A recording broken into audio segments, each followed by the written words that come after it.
พี่น้องแบะสอคำได้ลูกแล้วได้3 ตัวได้ตัวเทิกตัวหนึ่งแล้วก็ตัวแม่2พี่น้องขนาดได้3 ตัวคุณลูกนะพี่น้องแบะสอคำ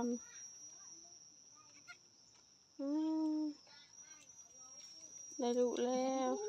เสียงห้องแอมาเบิ่งเสือได้ลูกแล้วพี่น้องขนาดคันได้2 ตัวนะอันนั้นแหละแบบกินนมแม่ง่ายค่ะนะได้3 ตัวจะได้ซื้อนมแล้วพี่น้องได้ซื้อนมให้มันกินค่ะนะฉันนะมันบ่ง่ายค่ะนะพี่น้องต้องได้ซื้อนมเพื่อกินดีใจได้พี่น้อง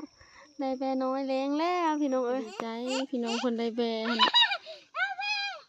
ดีใจโหยเลยดีแล้วลูกแบน้อยลูกผู้น้องเอก็เฝ้าแบน้อยพี่น้องเพิ่นก็ดีใจแน่ได้แบน้อยแบลูกแบน้อย